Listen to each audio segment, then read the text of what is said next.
नमस्कार, मैं आरडी भारती और आप देख रहे हैं बिहारी सुल्तान। बिहारी सुल्तान चैनल के जितने कार्यकर्ता हैं और बहुजन समाज के जितने एक्टिव लोग हैं, सबको हम आभार व्यक्त करते हैं। आप लोगों का समर्थन, आर्थिक सपोर्ट सब आ रहा है। आप हमें पग पग पे जो है सपोर्ट करते हैं और चैनल को भी बहुत सारी चीजें, इंस्ट्रूमेंट वगैरह खरीदने की आवश्यकता होती है। हमें ऐसा नहीं लगता कि हम अकेले हैं, आप हमारे साथ हैं।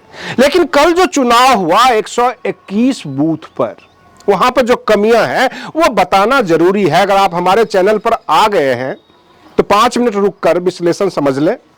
और बहन मायावती जी से भी आग्रह करूंगा, बहुजन समाज से भी आग्रह करूंगा, जो बड़े नेता हैं वो आवाज उठाएं, सरकार के सामने, इलेक्शन कमीशन के सामने आवाज उठाएं। हमने अपने स्क्रीन पे क्यूआर कोड और फोन पे नंबर लगा दिया है ताकि हमारे दर्शक कोई आर्थिक सहयोग करना चाहे तो उन्हें जो है असुविधा ना हो। अब रही बात ये कि 121 सीट के ऊपर जो है चुनाव हो चुका है। वहां जो समस्याएं थी मैं आपको बता दूं, बिहार के अंदर या तो सरकारी स्कूल हो, पंचायत भवन हो, वहां पर बूथ बनता है और लाइट की प्रॉपर व्यवस्था नहीं होती है। जहां ईवीएम होता है उसको 3 तरफ से पर्दे लगाए हुए होते हैं, वहां अंधेरा होता है। जो चुनाव चिन्ह और कैंडिडेट का नाम जो है वो जल्दी समझ में नहीं आता है। 50 से ज्यादा के उम्र के लोगों की आंखें कमजोर होती है, वो चश्मा लेके जाते हैं। लेकिन सबसे बड़ी समस्या ये है कि जब बटन दबाएंगे तो कहीं ऐसा ना हो कि हम सोच के आए हैं किसी और चुनाव निशान पर और दे रहे हैं कहीं और। ये समस्याएं देखने को मिली है और इस पर चुनाव आयोग के लिए बहन मायावती जी इतना तो बोल ही सकती है कि जहां ईवीएम मशीनें हैं वहां प्रॉपर लाइट की व्यवस्था होनी चाहिए ताकि दिखाई दे। रही बात ये, जितना बहुजन समाज के दर्शक हमारे ऊपर भरोसा करते हैं, हम भी आपके ऊपर उतना ही भरोसा करते हैं। कभी भी फेक वीडियो हमें व्हाट्सएप पे ना भेजें। और रही बात, फेक न्यूज ना भेजें। कारण कि बहुत सारे लोग खेल क्या करते हैं कि कैंडिडेट कोई और होता है, उसको ये बता देते हैं, ये देख लीजिए बसपा का हुजूम, ये बसपा के कैंडिडेट है। आम जनता को बरगलाने का पूरा प्रयास किया जाता है। लोगों में यह विश्वास है कि बिहारी सुल्तान चैनल ने अगर बोला है तो बिल्कुल ठोक बजा के बोला है और इस तरह से हमारे पास फेक वीडियो भेजा जाता है। आग्रह है, हम आपके भेजे हुए न्यूज पे अब न्यूज नहीं बनाएंगे, बल्कि आंखों से जो देख लेंगे सच्चाई वही बताएंगे। और सच्चाई यह है कि बहुजन समाज पार्टी बिहार में किंग मेकर बनने जा रही है। ये कंफर्म है क्योंकि 122 सीट पर मतदान होना है 11 तारीख को। बसपा के सभी बड़े नेता, बहन मायावती जी उन तमाम क्षेत्रों को पकड़ ली है, घूम रही हैं। वहां पे बहुत बड़ा बदलाव नजर आएगा। हां, ये जरूर हम कह सकते हैं कि जो प्रथम चरण के चुनाव में पूर्वी बिहार और बिहार के ऐसे इलाके जहां बसपा उतनी मजबूत नहीं थी, लेकिन बसपा के ऊपर वोट तो पड़ा है। परसेंटेज वोट में कहीं से कोई कमी नहीं, बहुत ज्यादा इजाफा होगा। लेकिन असल में जो सीट निकलने वाली है बसपा की वो 122 सीटों पर, जहां पर 11 तारीख को चुनाव है। और उसी को देखते हुए बहन मायावती जी ने अपना प्रोग्राम रख दिया 6 तारीख से। बहुत सारे लोगों ने ये कहा कि 6 तारीख को बिहार में मतदान है और 6 तारीख को बहन मायावती जी प्रोग्राम दे रही हैं। जाहिर सी बात है कि उधर उनका भाषण और हुजूम को देख देख कर जो भी व्यक्ति इधर उधर मन डोल रहा था, सबने जाकर हाथी के ऊपर बटन दबाया है। बिहार में असमंजस की स्थिति है। एक तरफ कहा जाता है कि जदयू को वोट पड़ा है, एक तरफ कहा जाता है आरजेडी को वोट पड़ा है और वोट देने वाले मुस्कुरा के कहते हैं मैं तो हाथी पे बटन दबाया है। अब सच कौन बोल रहा है?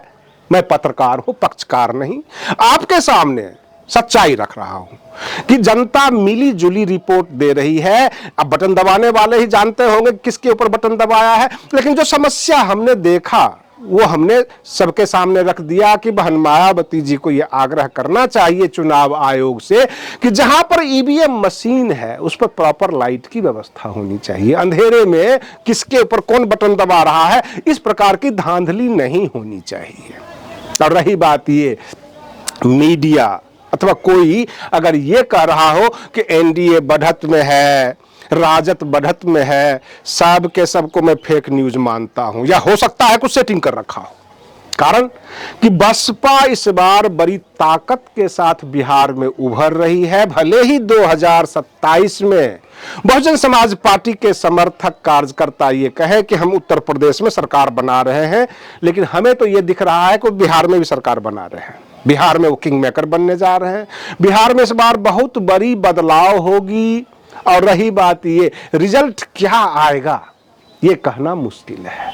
रही बात कि किसी इस चुनाव में बहुत सारे लोग ओवर कॉन्फिडेंट हुए थे, जिनको बड़ा झटका भी लग सकता है। सबसे बड़ी बात यह है कि इस चुनाव में नेताओं की ईमानदारी देखी गई, चाहे उसमें राजद के नेता हो, बसपा के नेता हो, जदयू के नेता हो। भाई ये पब्लिक कह रही थी कि देखना यह है कि झूठ सबसे ज्यादा कौन बोल रहा है, सबसे ज्यादा वायदे कौन कर रहा है। मैं शुरू में ही कहता रहा कि बसपा अपना घोषणा पत्र जारी नहीं करती है, इसलिए नुकसान होता है। लेकिन सच बात यह है, इस चुनाव में जो हमने देखा, घोषणा पत्र पर आम जनता विश्वास नहीं करती। आम जनता अब व्यक्ति विशेष को देख रही है। और बहन मायावती जी स्टेज से कोई भाषण दिए हैं, उस भाषण को बार बार रिपीट कर करके जनता वीडियो देखती है और ये मान लेती है कि बहन मायावती जी ने अगर कुछ बोला है तो सच ही बोला होगा। अगर जो इतना वादा उन्होंने किया है वो वादा पूरा होगा। जो भी पार्टी भाजपा का वो क्या कहते हैं जुमला शब्द और भाजपा के बड़े बड़े वायदे को देखकर वायदे किए, चाहे वो राजद वाले हों अथवा जदयू वाले हों, वायदों पर जनता ने इस बार वोट नहीं किया है। आपका पिछला रिकॉर्ड क्या है ये देखकर। बिहार विधानसभा चुनाव में 2007 से 2012 में जो उत्तर प्रदेश में शासन रहा बहन मायावती जी का, यह भी लोग देख रहे हैं कि शासन बड़ा करप्ट था। रही बात ये, लोग ये भी देख रहे हैं कि भाई SC ST का रिप्रेजेंटेशन कौन से पार्टी कितना दे रही है, SC ST नेतृत्व में है या नहीं है, ये सब कुछ देख रहे हैं। अगर आप ये सोचते हैं कि सनातन विरोधी बन जाए, सवर्ण के विरोध में बोले और आम जनता को ठगे, तो इस बार जनता ठगाई में नहीं आएगी। वो कह रही है कि अभी तक दलितों को नेतृत्व का मौका नहीं मिला है, तो मिलना तो चाहिए। रही बात ये, विकास की बात कीजिए, और विकास आप कैसे करेंगे, आपके पास वित्तीय स्थिति क्या है, आपके पास प्रोजेक्ट क्या है, आप कैसे आम जनता का फायदा कर सकते हैं, हमें कन्विंस कीजिए। अब जनता इस तरह की मांग कर रही है, जनता को आप वायदों की झड़ी लगाकर और ठग के नहीं जा सकते। प्रधानमंत्री जी भी इस बार हल्के पड़ गए बिहार में। और रही बात ये, सबसे बड़ी चर्चा का विषय ये हो गया कि देश के प्रधानमंत्री हैं, 3-3 बार के प्रधानमंत्री हैं, अगर उनके जनसभा से बड़ी जनसभा अगर बहन मायावती जी की हो जाती है, तो इसका मतलब आम जनता में प्रधानमंत्री अथवा भाजपा के खिलाफ बेरुखी है। भाजपा जो सोच रही है कि महाराष्ट्र की तरह जो है एकनाथ शिंदे को हटाकर हम अपना मुख्यमंत्री बना लेंगे, तो इस बार जनता में इस बात की भी चर्चा है, कहीं नीतीश कुमार मुखौटा तो नहीं, कहीं नीतीश कुमार एकनाथ शिंदे तो नहीं बनने जा रहे हैं।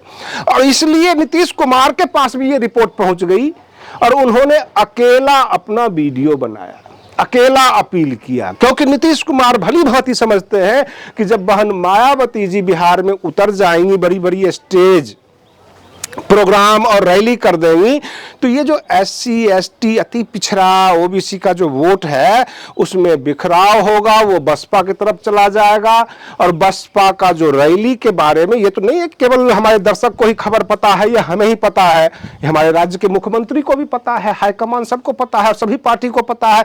तो सबके सब चौकन्ने हो गए कि बसपा इस बार कमाल करेगी। और रही बात ये कि नेताओं की भाषा बदल रही है बसपा के प्रति, क्योंकि क्या पता कब गरज पड़ जाए, कब इनके पास पहुंचना पड़ जाए कि बहन जी कुछ समर्थन चाहिए आपसे। अगर आप ये इस विश्वास में होंगे कि हर बार की तरह बसपा 3, 4, 5 ज्यादा से ज्यादा 5 सीट निकालेगी, ऐसा इस बार नहीं हो रहा। इस बार चौंकाने वाली रिजल्ट आ सकती है।